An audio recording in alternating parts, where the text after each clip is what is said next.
Welcome to The Heart of It, where we talk all things family life from a Christ-centered and Orthodox perspective.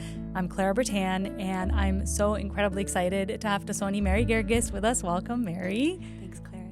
Nice to be here. And Mary, I love talking to you and having conversations with you because I see your heart for not just family life, but how family life interacts and intersects with our life in church and the parish life. And you have such a heart for that. So hearing you talk about that, it's always so inspirational. And it makes me even more excited to have this conversation with you today. And today we're diving into motherhood, a really light topic.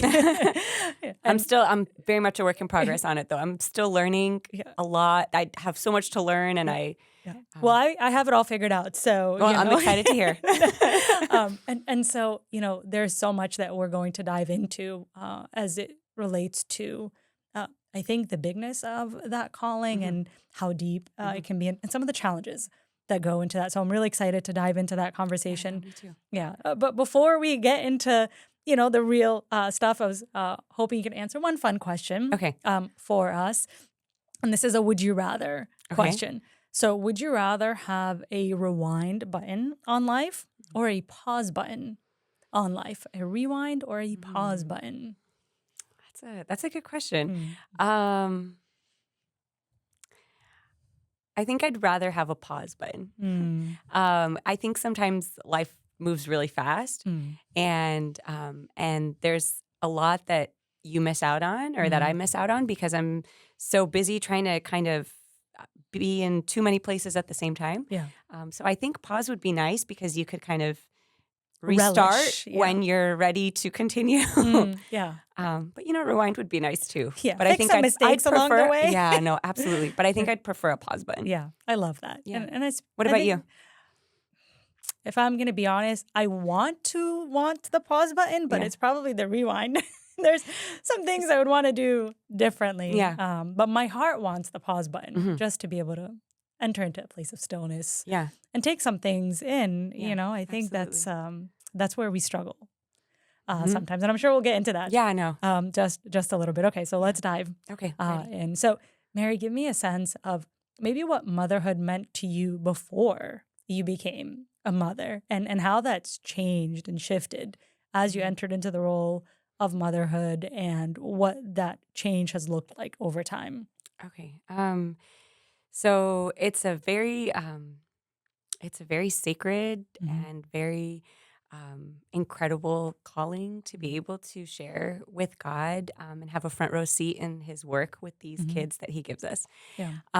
And I really feel that before, God blessed us with children, that I was really liked kids, liked being around kids, but I never fully appreciated all the sacrifices that mothers put into raising their children. Yep. I think I saw my mom through a different light after I had my own kids, because while I was, as the child of my mom, I only saw, what it was that she did that pertained to me. Sure. It was a very kind of a selfish, but when I stepped outside of that, I saw all of the sacrifices that she did in order to get me to where I am, and that she still continues to make. I also was able to kind of see the world a little bit differently. Yeah. I think motherhood really shapes your view and your idea of what's important and what's not, and what's valuable and what's not, and really reorganizes your priorities, reorganizes, what things are worth a stink about and what's not, and makes you want to always strive to be a better person. So it's very salvific. I think God really gives us the opportunity to be moms for our own salvation first and foremost, because I think we have this great burden and this responsibility, and we are trying really hard not to mess it up. And He knows we're going to mess up, but He's so gracious and merciful. And in that process, we learn a lot about who He is and who we are as well. Yeah, I love that so much, because I think you're really speaking to that refinement piece. There's a lot of that happens. as well. I mean, I know there's obviously all the things of mother, all the tasks. And I think maybe that's what I had always associated with motherhood. And you're speaking to that piece that's a little deeper and salvific, even in nature. And so maybe speak to us a little bit about how you see motherhood as a spiritual calling, even. So it's definitely a vocation. And I really think that God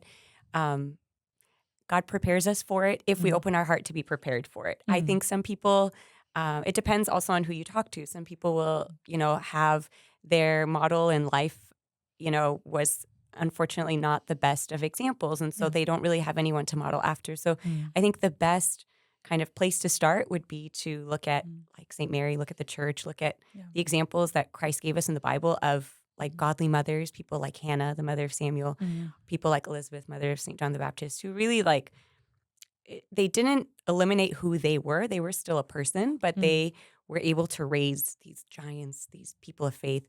And I think it will only be as big as you can dream, right? So if you can dream and you can pray that your children will be something great for God, then that's kind of the goal you're going to aspire to. If you're just kind of trying to keep them alive and day to day, that's important and it happens. too. Yes, of course. You have to keep them alive in order for them to be alive. saints. But I think sometimes we get so caught in the trenches, like we were talking about earlier, of I gotta pack the lunch boxes and I gotta and my kids are still young. They're almost 5 and 7. So it's a very we're just kind of going day to day, just kind of in survival mode. Yeah. But I think it's important. That's why the pause button's important to kind of stop from time to time and be like, okay, what's this all about? Because you're going to turn around at the end and be like, okay, I did great at, packing them a lunch and I did great at making sure they were good in school. But let me look at who they are as human beings.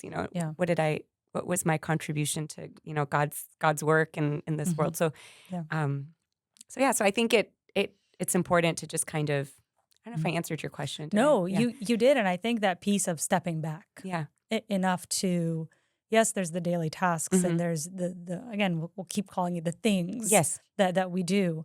But what's behind that and where's our motivation on our heart and where our children's hearts are, they rest in the balance of all of that. So I love making sure that that's really at the forefront of our thoughts, our decisions. Yeah. No, absolutely.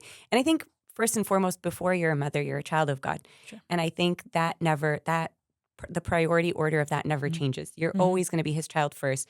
And so if you are drinking, your source of strength is from him and you are your spirit is being fed by him, then you can feed your children and you can have something, you're not just telling them something theoretical, but they feel it and they see it in your life and they're like, oh, that's something we want. Yeah. And I think that sometimes, unfortunately, we get so, our spirituality, and I struggled with this a lot, especially the early years as a mom, kind of where does spirituality fall in all this? And my father's confession was really helpful in helping me see that even the small tasks, if you do them with love, can be very spiritual. Yeah. Washing dishes, cleaning, changing diapers, the being able to put your sleep aside to keep another human being alive, to love on a child and focus on their needs before your own. You might have a really long day at work, but then come home and your kid has their knee got scraped, and you're able to put everything aside and just focus on them. Yeah. There's a lot of good that comes out of that, and there's a lot of grace that God gives. And I think that being able to do small things with great love, like Mother Teresa said, I love that. So important, and being able to just trust me, I don't have this down. I fall and mess up a million times a day.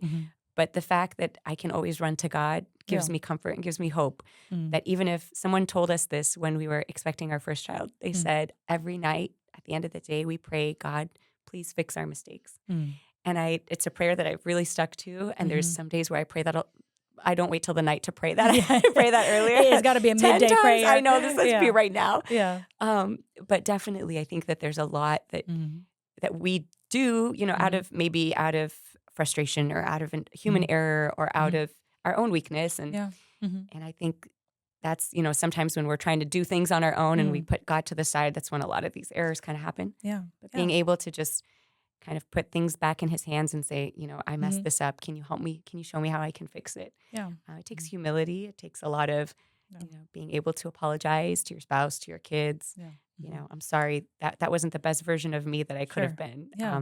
Can I try that again? And God gives grace. So well, and on that note, Mary, I'm curious because you're speaking to that, he must increase while I must decrease piece. But what does it look like when our children become everything, maybe in an unhealthy way, and motherhood is my only identity. It's the only way that I feel value and worth. And so when my children are doing well and succeeding, then I feel good about myself. But if they're struggling, or if other people see that they're struggling, then somehow that's a mirror or reflection. Like I take that very personally, right? Yes. So I think anything can become an idol. Sure. Motherhood, being a wife, being an employee, being whatever can become an idol. And I think as long as I keep my identity that I'm the child of God, that's kind of my primary thing. That's my primary focus. And that's something that I always keep at the forefront. Then being a mother is an expression of my love to God, that I do everything that I can, knowing full well that I'm not going to be able to do everything for them, and remembering that they're God's kids before they're mine. And I think a lot of times especially me, I'm somewhat of a control freak. And so I like to try to kind of take out any possible possibilities. Yes, exactly, that something's going to go wrong. But God, time and time again, will either, give a child, a specific struggle that they have to kind of work through. And it's something that I can't do anything about. Or I can't follow them around at school. I don't follow them around in their sports. I don't follow them around. Like there's a lot of time when they're on their own. So I have a choice. I can either be worried or try to helicopter and try to hover over them, or I can say, God, I'm gonna do my best, knowing full well that there's a lot that is not in my control. That's not in my control. And the part that I do is part of the big plan that you have for them, because I may be here today and not here tomorrow. I may be, here today and incapacitated tomorrow. They're going to continue. They have to belong to someone. So to know that they belong to Him gives me peace, gives me joy, and helps me to kind of know when, okay, I'm making, like, my life is way too focused on making sure that they're happy. I have to make sure they're holy before they're happy. So it makes me kind of step back and say, okay, no. We need to kind of reshift things around and kind of look at it as like, okay, this is not what it's all about. It's not about taking them from one thing to the other, to the other, to the other. And then I'm like, at the end of the day, like, who am I? Like, but I think being able to have our identity in Christ kind of preserves it and keeps it. And motherhood is in ebbs and flows. There's times where you have to give more, times where you give less. You give in different ways. So I think when they're younger, they do demand more of your time. They demand more of your physical presence. As they get older, they probably, I don't know, but like I'm guessing they're going to need more of like your like mental and, emotional support. And like, and I think it just being able to give them what they need at that time, knowing that you're not going to be everything for them, and letting them make mistakes because they learn from their mistakes. And if God gives the opportunity, for you to serve or for you to work or for you to do whatever, knowing that you're not abandoning motherhood by going to do 1 or 2 or 3. But knowing that if it's in the, calling that God has called me to do, then those things even can be a source of blessing for my home and for my kids. As long as everything is done with Him at the focus, everything falls in place. And I think you're speaking to 2 things. There's that trust piece of entrusting God with your parenting, with your role as a mother, and then having that identity be secure. So that there's some resilience. Yes, absolutely. To that, so when your children are, as you're saying, in that ebb and flow, the days when they're unhappy with us, or, we're able to tolerate some of their discomfort and some of their mistakes, or to be able to step back enough to say, my identity and who I am as a mom doesn't rest on their happiness, on their success. That's a real tension and a struggle sometimes, and it doesn't happen until we're firm and secure in our own identity. And just knowing that, I mean, like, there's going to be days where you really crush it as a mom and days where you really fail. And I think God doesn't, God gives differentiate chances. God gives chances, and you're still going to be their mom, whether it's a great day or a bad day. But I think being able to take the great days and not just being like, okay, I'm going to coast, but always trying to kind of push yourself and like, okay, what made this day great? What can I do and replicate, in the future and giving yourself grace and saying, today was a bad day. There was a lot going on, physical, emotional, mental, everything was kind of off. So we're going to, God's going to give us a new chance tomorrow, and we're going to make it better. I want to come back to something you said earlier that I think is hard for us as moms sometimes, because there is some expectations around the role Mm-hmm. of motherhood, and Yes. maybe a myth that you can have it all. You know, you Mm-hmm. can do the mothering piece. You can do, of course, if you're called into a vocation, like Yeah. there's so many ways Right. to mother beautifully and in a healthy, godly Absolutely. way. But there is something to be said about, children, throwing off life in some way, and what we are willing to give up and not willing to give up. So talk to that piece a little bit, because I think we don't speak to that enough, and the sacrifice piece, and how there are seasons where you can do more. Yes. And seasons where some other things have to be put on the side.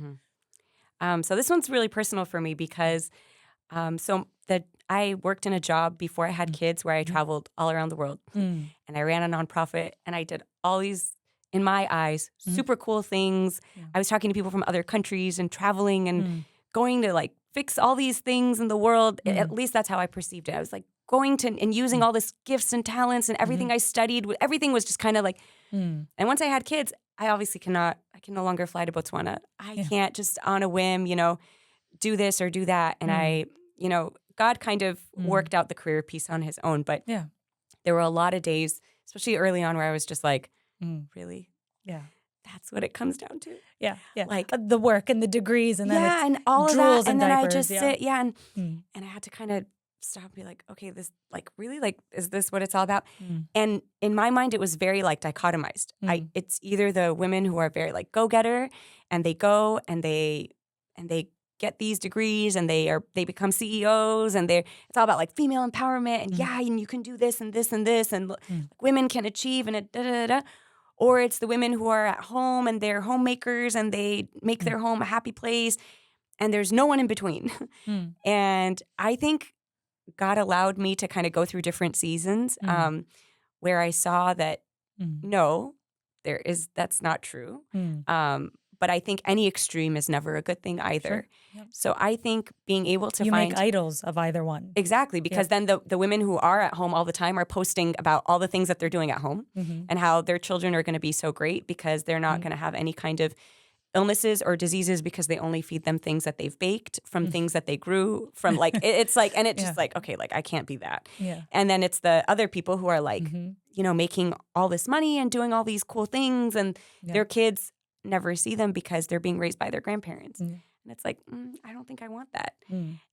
And I think when you have kids, if you allow yourself to feel it and you feel the change, I think it's a good thing because God's kind of stretching your heart and helping you kind of minimize your ego by a lot. And I think that's good for our salvation, that I wasn't what I was doing. And I can say now with confidence, because God's worked a lot on me in this kind of area, that what I was doing when I was working is not any more or less significant than what I do when I'm at home feeding and changing and going to the park and blowing bubbles. Yeah. Actually, if I can even say that, the latter is probably even more fulfilling because in the latter, I'm doing something. I mean, the former was very, very much, I saw it as a vocation. Like, I'm doing these things because these are the God-given talents I have to be able to touch people's lives all around the world. Yeah. But there is a sequence. I can't go and fix everything in the world and my home is a mess because then I'm a phony. So I have to kind of start at home. And it's not necessarily that home is ever going to be in a good place where I'm like, okay, now this is good. Now I can kind of move out. No, but I need to at least build that foundation. And if that requires the sacrifice of staying at home, home's really not, it's not like I think the way we make it out in our mind to be where I'm going to be stuck at home and I'm going to lose my identity. I'm going to forget how to talk to adults. I'm going to watch Bluey on repeat. It's actually, if you allow yourself to feel it, it's actually really fun because you get this front row seat. And there's different people have different circumstances. Some people don't get the luxury of doing that. I think when you make the choice, I think it is a choice. Yes, when it's a choice. But it, some people don't have the luxury. Like they have to work. Yeah. But I think even like right now, I'm kind of in a place where I'm having to work. Yeah. And that's okay because I feel like my kids are in school, so it's I feel a little bit better about that. Yeah. But then because of the time that I spent at home, it helped me know them a little bit better. Sure. It helped me realize that the time that I do spend, I can, by God's grace, give what I gave in 8 hours in the 2 hours because I'm going to be more focused. I'm not going to be distracted by my phone. I'm not going to be, all over the place trying to kind of, but it's a much more like kind of like, it's more purposeful. Yeah. And I think that's just what God asks us to be, is just purposeful in what we're doing. Yeah. And if we allow him to, he really directs our life. There's a verse I love, the heart of man makes plans, but the Lord directs his steps, right? So I can make all these plans of what I want to be and where I want to be in all these years. And if I feel that God giving me children is messing up my plans, then I think the plans were wrong to begin with. Sure. So I think seeing our children as an integral part of our walk with God, and that he's giving them to us to grow us, to refine us, for us to give all this love to them that we have, and for us to enjoy the love that they give, and for us to grow together and be a church together. I think that's really beautiful, and they'll feel it. They'll feel, and it's good for them to see, all right, now is time where we're going to, dad's going through a busy season at work or at church or whatever. So we're going to all kind of step in and we're going to help dad. Brother has a project and it's due tomorrow. We're all going to step in. We become more of a team. It doesn't become all these people that live on these kind of isolated planets that come together at random times for meals. Yep. But we're all working as a unit. And okay, mom's working because she's trying to help us so that we can still continue to have soccer practice and still continue to go to this school and go do these things. So we're going to help her. We're going to kind of pick up a chore at home. We're going to try to, and then when we get, and I know this is the ideal. I know this is not how it always kind of plays out. Sure, yeah. But I think seeing us as part of a team, part of a group gives us some encouragement. And knowing that, again, like I pray and I put them in God's hands. I'm like, God, you showed me that this is where I need to be. So I'm going to do the best at what you gave me. And if it's 5 talents or if it's 2 talents, but I want to return it to you with interest. I don't want to just be like, okay, I didn't like this phase. I'm just waiting for the next chapter. Yep. And this was kind of a trap at the beginning for me where I was like, I just need to wait for them to be able to just be out of diapers. Yeah. And then after the diaper, I need to be able to have them go to school so that they can have their time at school and I can have my. But then you miss out on what you're in. And God's going to ask, he's going to, I don't want to make him seem like he's harsh in any way at all, but he is going to ask us to be accountable for every day, the good day and the bad day, the times in our life where there's silence and there's no like kids, and the time when there's kids running around, and the times when you're at work. Everything is for the betterment of myself and for my family. So if I see it that way, nothing is in vain. Yep, and nothing's wasted. 100%. And not comparing yourself. Yeah. Like, I think the comparison trap's really bad. And as women, I think we just like to compare. Like, this person really has it put together, but you don't see that on the inside they're struggling with this or that. And this person really, they can manage 5 kids and homeschool and do this, and they work on the side. Like, how do they do it? And they have a side gig. How do they do it? And you get kind Lots of of like coffee. Yeah. But you almost get like, you get to a point where you're just like, what's wrong with me? Yes. Oh, why can't I do absolutely. it? Why? What's wrong? Like, but it's not. It's everybody has a certain. I love the part in the liturgy where Abuna says he taught us the ways of salvation. There's so many ways. I just have to, God's going to hold me accountable for what he put in front of me and what I did with it. Yeah. He's not going to tell me, well, your neighbor was able to do 1, 2, 3. Yeah. Why didn't? Because he knows that he gave me only 2 talents. So he's not going to hold me accountable for the 5. Yeah. And I think also just relying a lot on him to direct and redirect. And if a wrong decision is made, to have the humility to be able to say, this was not a good decision. Yep. We're going to take a step back and we're going to try to kind of, reroute. And that's okay. I think that's also good for kids to see. It's not that you were a failure. It's not that, man, I messed up all this time for my kids. I messed up this, I messed up that. When it becomes about you, that's not about him. And we're not teaching them how to be copies of us. We're teaching them how to be copies of him. And so I think we're all a work in progress. And every day requires evaluation and reevaluation, and we're going to kind of try it again. We're going to try it this way tomorrow, and today this didn't work, so we're going to try that instead. And just accepting and being at peace with where you are, knowing that this is where God wants you to be, and I'm going to make the best of it. And if he wants me to move from it, great. Yep. If he wants me to go work, great. If he wants me to stay home, great. But he's with me, and that's what matters. I think, too, that piece of the joy that you spoke to earlier, because if in whatever season you're in, it's robbed of that joy, Yes. then you really are missing out. Yeah. on something really profound. Yeah. Whatever place you're in, no matter how young or old your children might be. And Mary, I'm curious for your mom and growing up, what was, it doesn't have to be just one thing, but what are some of the things that you saw in the way that your mom parented you that you've maybe adopted and taken into your own parenting, or how you see that transition, from being a daughter to being a mother? Yeah. My mom was, I feel like, very, sorry if you see this, Mom. She was very open with her struggle. And I think I appreciated that. I appreciate it a lot now because things that I didn't really understand that she would like complain about, I'm like, oh yeah, no, I totally get why that would be a problem. Like, for example, so my mom's a lawyer by trade. So it's a demanding job. It takes a lot of time and effort and energy, but she put that completely to the side when she was raising us because, God gave us the ability to do that. But then there was a time where she did need to go back into work. And so she went back to work. And I think just seeing how she was able to shift and things, and then there was, times where this was going really well, but this part of our life was not. And how she was able to kind of just accept that there was going to be times where things were going to be hard and times when things were going to be great. That she had her own spirituality that, she had a little she has a little prayer corner by the microwave. I don't think she wants everybody to know this, but and she has like all her saints. Place. I know, very fitting place. But she but she has like all the like saints pictures on top, and she would have like her band, so she'd be there, and we would see her talk to God, and we would see her talk to God about us or pray for us or and I remember very clearly. So I have two younger sisters, and I remember when she would go to church and be so annoyed that my sister, the little one, was kind of running around, and I remember seeing her kind of persevere and push through that. And then when I had my own kids, and I would get so frustrated, I'm like, I haven't prayed a liturgy in 8 years. I forgot what it's like to pray.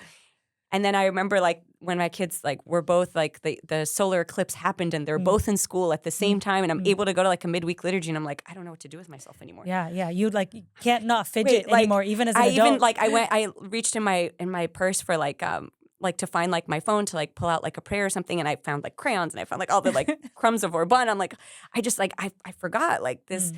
But I think just worshiping through whatever you're in, whether that's I'm gonna be at church for be inside actually for 5 minutes and be okay with that. I think my mom exemplified that really well, that she was always, I can't really remember a time where she was annoyed at being a mom. She always just loved it. And it's fulfilling now to get to see her with my kids and getting to kind of do it all over again, and then at the end of the day give them back to me after she's given them all the sugar. But that's a Tata's job. Yeah, absolutely. Yeah. But even just how she, there were times where, she really wanted something. I remember she went and got a master's in law. And I think I was in 5th grade or 6th grade. And I remember thinking oh, Mom, that's so annoying.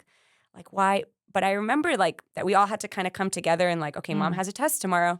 So my dad would be okay, we're going to kind of prepare food. Or there was a time where in service, she was traveling a lot. She would travel to Egypt to do stuff. And I remember having to step in and take care of my sister.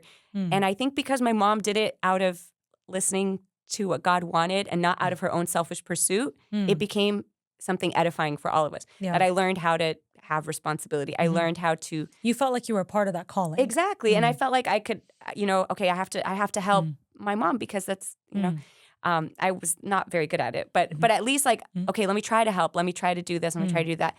And it's okay. I think sometimes we try to protect our kids from stuff. I don't want you to see that I'm struggling in this, or I don't want you to see that, I have all these things on my mind that I'm trying to kind of work through. But it's okay. It's okay for them to see real life because when they get older, they'll have some tools that they can try to use. Yep. And then that sanitized approach, it leaves all the pieces that really make a difference. Yeah. I think for our kids as they navigate their own life, and we, like you're saying, rob them of the opportunity to rise to the occasion. And Mary, as you think of those early years of parenting, if you had to go back and give yourself maybe one piece of advice or something you wanted. I'm glad you didn't say a score because I failed. I totally failed. From 0 to 10. No. 0. Especially those early weeks, months, or it can be really overwhelming. And, Yeah. there's just so much going on, whether it's mentally, emotionally, physically, Yeah. No, there is. spiritually. And if there's something that you could say to yourself or that you needed to hear at that moment, what would that be? I think realizing that, like, to look for God where you are, that God is very much present with you in all of those moments, that there's nothing that's being done that's in vain, that the smallest task, when it's, like I was saying earlier, when it's done with a lot of love, it becomes something really big in God's eyes. And just trying to kind of, like, humble yourself to think about, look, there's this child that's so helpless, and God is giving me the opportunity to help make this child feel loved and secure and grow. And I think so many times in our own spiritual life, like, we're so helpless and we're so like, I don't, and I think God really steps in and puts people in our life and gives us the tools that we need to kind of grow. And so how amazing is it that I become one of those tools that God's using to help grow this child? Well, I love that so much, Mary. And maybe as we come to a close in our conversation, which, we can probably talk for hours, I'm curious for you, what do you think it means to mother beyond biological motherhood, whether that's mentorship or in community or spiritual mothering in some way, like what that concept means to you? Think, for some of us, God gives us the opportunity to serve before we're married or before we have kids. And I think it's good practice at kind of like spiritual motherhood, though we're young. But I think that there are some aspects of it, like caring about the spirituality, like caring about the spirituality of the kids we serve. You can take that and like multiply it by 1,000,000 about how much you care for the spirituality of your own kids. Being able to take a concept, like if you served in Sunday school, for example, take a spiritual concept and break it down. You're going to need that skill when you serve your own family and you serve your own kids. But I think that there's a lot of people who mother in amazing ways. Some of them who don't have children, some of them whose children are older. Like I think of a wonderful woman who took it upon herself to sit next to me, and she has for years now. She sits next to me every Sunday to help me care for my kids. Wow. Like I never really asked her. She just kind of came, and I didn't say no because it was really helpful. Yeah. But just feeling like, wow, like that's, and I look at her and I'm like, wow, that's like really nice. Like she just kind of stepped in. So I think like it's just something that God gives, and I think it's a grace that God gives, and how we respond to it can have such an impact on so many people's lives. Yeah. And there's one mom that I always look up to, and her name is Genevieve. She is the mother of an amazing, like, modern day, I would say, saint. And I think what's amazing, I'll tell you who the saint is at the end, but I think what's really amazing is that she lived she lived in such communion with the saints. So she never felt that her husband, like, worked in business and would travel a lot. And she never felt that she was alone, or never felt that she didn't know what she relied so much on these saints. And so she lived a life enjoying their blessing. There'd be times where she would be praying and she would get to see a saint, or she'd get to experience something spiritual. And though that's like a really high level, but I remember reading about how one time her daughter came and stood with her while she was praying, and she watched her mom like do matanyas. She was like, "What are you doing?" And I know for, some people, like, they find it kind of awkward to like pray in front of your kids, or like do something spiritual in front of your kids. It's like weird. But the mom was able to teach her like what that is and why she was doing it. So daughter's like, I want to do that too. And the kids got God gave this mom like disease that she had to kind of work through, and the kids saw how faithful she was through the disease, and how she would fill the house with prayer and praise, and she was giving. She'd make extra food and say, tell the kids, go give this food to so-and-so. This person needs this. She'd house people that were in need.